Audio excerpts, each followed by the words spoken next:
मुख्यमंत्री पुष्कर सिंह धामी ने गुरुवार को हल्द्वानी से कुमाऊं को जोड़ने वाले रानीबाग पुल का शुभारंभ किया। इस मौके पर केंद्रीय रक्षा राज्य मंत्री अजय भट्ट भी मौजूद रहे। 7 करोड़ 17 लाख की लागत से बने 2 लेन पुल के शुरू होने से अब अल्मोड़ा, पिथौरागढ़, बागेश्वर, चंपावत और नैनीताल के पर्वतीय क्षेत्रों को जाने वाले लोगों को काफी आसानी होगी। पुल का शुभारंभ करने के बाद मुख्यमंत्री रोड शो करते हुए अमृतपुर पहुंचे, जहां उन्होंने सभा को संबोधित करते हुए कहा कि ये पुल कुमाऊं की लाइफलाइन है, जिससे पूरे कुमाऊं का कारोबार जुड़ा हुआ है।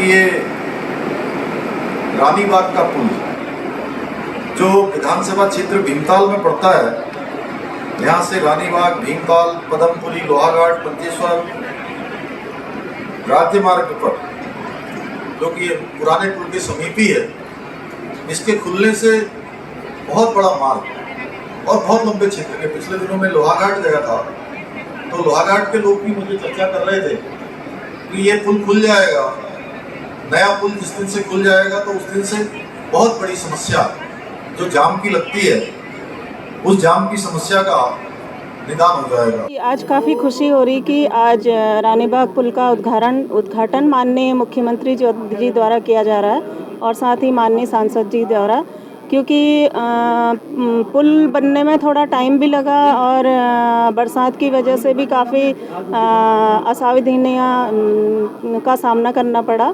और ये पुल जो है हमारे पहाड़ी क्षेत्रों को, हमारे व्यापारियों को जोड़ता है, क्योंकि सारे पहाड़ के जितने भी किसान होते हैं उनका सारा व्यापार हल्द्वानी से जुड़ा है, नीचे प्लेन्स से जुड़ा है, जिन्हें काफ़ी दिक्कतों का सामना करना पड़ रहा था, उन्हें अपना नुकसान झेलना पड़ रहा था।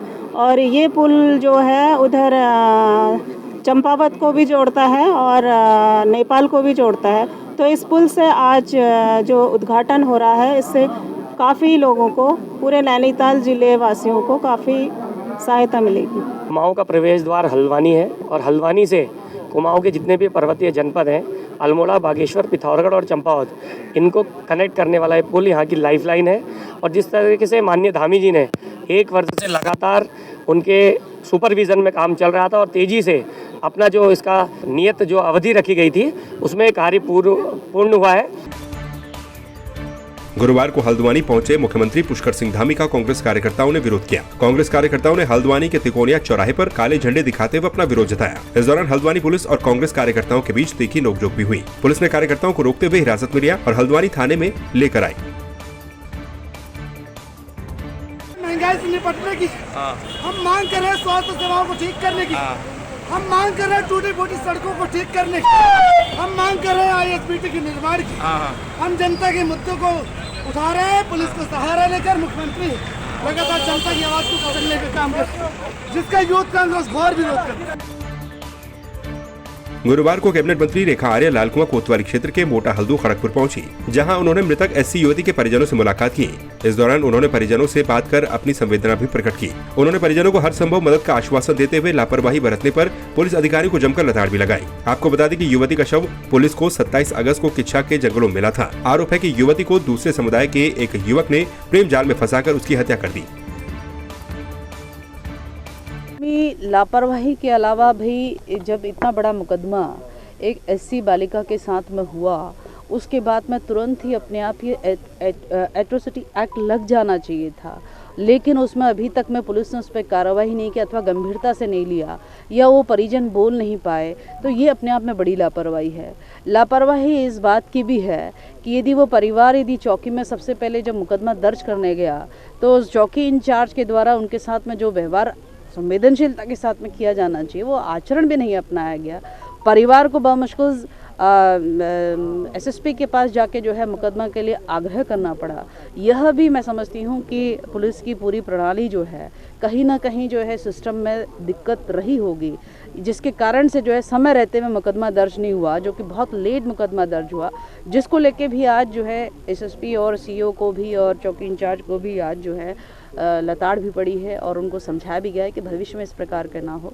उत्तराखंड की कैबिनेट मंत्री श्रीमती रेखा आर्य जी हमारे यहाँ आई थी। ये दुखद घड़ी में इनको सांत्वना देने के लिए आई थी, इसके लिए उनका धन्यवाद, उनका आभार। पर लेकिन अभी तक उन्होंने जो भी यहाँ पर बातें कही, उन्होंने आश्वस्त किया, आश्वासन दिया है कि निकट भविष्य में आपको आपके साथ जो गलत हुआ उनको कठोर सज़ा मिलेगी। और उन्हें एसएसपी वरिष्ठ पुलिस अधीक्षक महोदय को भी यहाँ से दूरभाष के माध्यम से समझाया। देहरादून में आम आदमी पार्टी ने अपने कार्यालय में प्रेस वार्ता करते हुए राज्य सरकार पर जमकर निशाना साधा। प्रदेश प्रवक्ता उमा सिसोदिया ने भर्ती घोटाले को लेकर कहा कि मध्य प्रदेश के व्यापम घोटाले की तरह उत्तराखंड में भर्ती घोटाले में सरकार अपने बड़े नेताओं को बचाने का काम कर रही है। उन्होंने कहा कि घोटालों को लेकर अभी तक एक भी बड़े नेता का बयान सामने नहीं आया। वो बच्चे जिन्होंने ईमानदारी के साथ पिछले 6 साल इस परीक्षा की तैयारी की, जिनके माँ बाप ने पेट काट काट कर अपने बच्चों को बड़े कोचिंग इंस्टीट्यूट में भेजा, पैसा खर्च किया, टाइम खर्च किया, रात को वो सिर्फ 3 या 4 घंटे सोते थे, 20-20 घंटे उन बच्चों ने पढ़ाई की। आज उनके साथ जो ये अन्याय हुआ है, इसका दोषी कौन है? क्या हमारी राज्य सरकार उन बच्चों को कोई कंपनसेशन देगी? आप बात करते हैं कि अगले साल हम लोग दोबारा इन परीक्षाओं को कराएंगे। मेरा प्रश्न ये है कि जो बच्चे आज से 10 दिन बाद, 15 दिन बाद, 1 महीने बाद उनकी एज निकल जाएगी, उनकी एज लिमिट निकल जाएगी, क्या सरकार उनकी एज लिमिट बढ़ा रही है? क्या सरकार जो फीस है उसमें कोई कमी कर रही है? और सबसे बड़ी बात, गरीब बच्चे, मध्यवर्गीय बच्चे जिन्होंने पैसा खर्च किया इस पूरी परीक्षा को तैयार करने में, क्या सरकार उनको कंपनसेशन देगी? और हमारी मांग साथ साथ ये है कि उच्च न्यायालय के न्यायाधीश के अधीन ही सीबीआई जांच होनी चाहिए। श्रीनगर के गढ़वाल केंद्रीय विश्वविद्यालय के छात्रों ने विश्वविद्यालय की कुलपति की शव यात्रा निकाली। छात्रों ने बिरला परिसर में NH-58 से होते हुए गढ़वाल विश्वविद्यालय के प्रशासनिक भवन तक ये शव यात्रा निकाली। इस दौरान छात्रों ने कुलपति के विरोध में जमकर नारेबाजी भी की। छात्र विश्वविद्यालय में पाठ्यक्रमों में सीटों को घटाए जाने को लेकर आक्रोशित हैं। छात्रों ने कहा कि विश्वविद्यालय प्रशासन के द्वारा 2400 सीटों को कम कर दिया गया है, जो कि पहाड़ के छात्रों के साथ अन्याय है।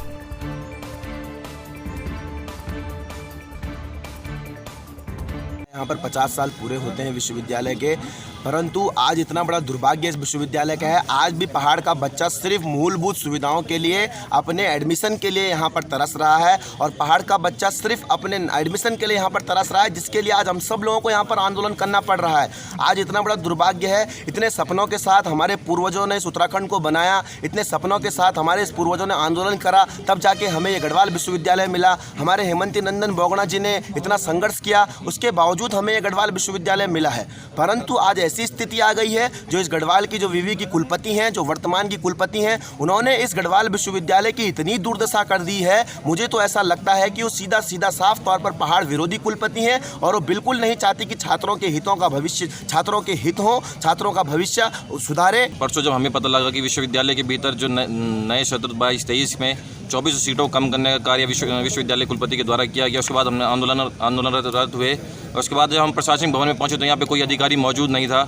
और उसके बाद जब रजिस्ट्रार साहब आए तो रजिस्ट्रार साहब ने मांगों को रखा, और उसके बाद हमें पता लगा कि यहाँ पे हमारे ऊपर फर्जी मुकदमे कर दिए गए हैं। तो ये शब्द दाह करने का मतलब हमारा ये था कि जिस उत्तराखंड को और जिस केंद्रीय विश्वविद्यालय को हमारे पूर्वजों ने आंदोलन करके अपना सपना एक सजाया था कि हमारे छात्र, उनके बच्चे इस उत्तराखंड में इस केंद्रीय विश्वविद्यालय में पढ़ेंगे, और जब सीटें कम हो चुकी है तो उन आंदोलनकारियों के सपनों को कुचलने का कार्य भी कुलपति महोदय के द्वारा किया गया। इसलिए हमने दाह संस्कार करके उनके सपनों को मतलब कुचलने नहीं देंगे। जो हमारे आंदोलनकारी उनके सपनों को हम कुचलने नहीं देंगे। जब तक आंदोलन तब तक करेंगे जब तक हमारी मांग पूरी नहीं हो जाती है। टिहरी में एकता मंच के संयोजक आकाश कृषाली ने टिहरी बांध से प्रभावित और शहर की विभिन्न समस्याओं को लेकर एक 5 सूत्रीय मांगों का ज्ञापन सिंचाई मंत्री सतपाल महाराज को जिला अधिकारी के माध्यम से भेजा। इस दौरान उन्होंने कहा कि टिहरी बांध बने हुए 20 साल से अधिक का समय हो चुका है, लेकिन कई ऐसे वास्तविक बांध प्रभावित लोग हैं जिनका पुनर्वास आज तक नहीं हो पाया, और वो लोग पुनर्वास निदेशालय के चक्कर काट काट कर थक चुके हैं। डिस्ट्रिक्ट मजिस्ट्रेट के माध्यम से माननीय सिंचाई मंत्री सतपाल महाराज जी को हमने एक ज्ञापन प्रेषित किया है, और बहुत देर डीएम साहब से भी अभी बात हुई है अंदर।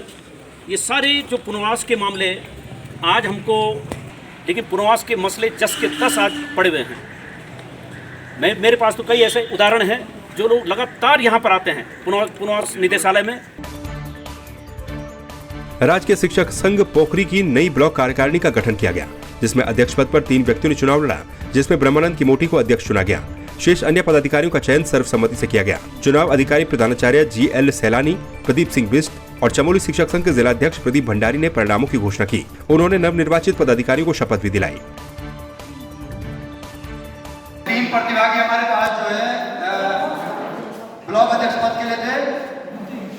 पहले श्री ब्रह्मानंद किमोटी जी, उन्होंने 61 मत प्राप्त किए हैं, 61। श्री मनोज कुमार जोशी जी ने 23 मत, और श्री नरेंद्र सिंह नेगी जी को प्राप्त हुए हैं 52 मत। तो इस प्रकार से श्री ब्रह्मानंद कमोठी जी को विजयी घोषित किया जाता है। वेरीनाग में ऋषि पंचमी के मौके पर लगने वाले वेरीनाग मेले का धूमधाम के साथ आयोजन किया गया। मेले में बड़ी संख्या में लोगों की भीड़ उमड़ी। इस दौरान लोगों ने जमकर खरीदारी भी की। वहीं मेले में घोड़ा चाचरी का भी आयोजन किया गया। बाद ये इस वर्ष भी ऋषि पंचमी का मेला वेरीनाग मुख्य बाजार में लगाया गया था।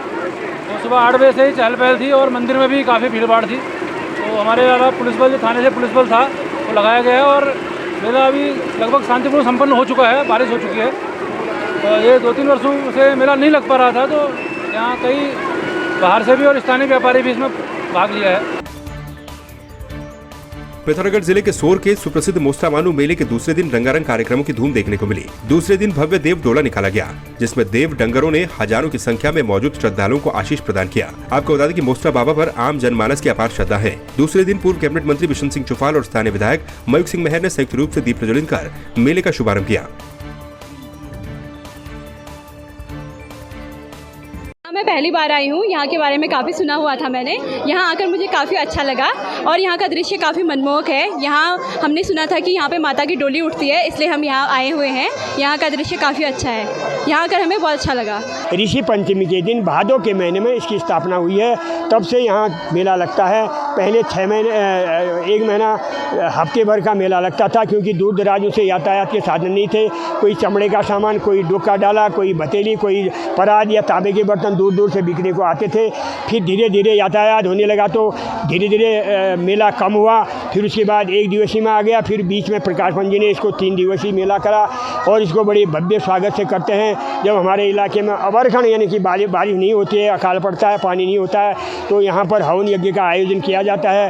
जागर लगती है, तो उसमें देवता अवतार होता है। जिम कॉर्बेट नेशनल पार्क में महिला जिप्सी चालकों के लिए कॉर्बेट प्रशासन ने टाटा की योद्धा कार को चिन्हित किया है। इन महिलाओं को योद्धा कार का ट्रायल दिया गया है। महिलाओं के निर्णय के बाद ही कॉर्बेट प्रशासन कार को कॉर्बेट में चलाने के लिए शासन को प्रस्ताव भेजेगा। वहीं महिलाओं ने ट्रायल लेने के बाद कार से असंतुष्टि जाहिर की। वहीं कॉर्बेट के डायरेक्टर धीरज पांडे ने कहा कि ट्रायल के पास होने के बाद महिला जिप्सी चालकों को वाहन मुहैया करवाने को लेकर आगे की कार्रवाई की जाएगी।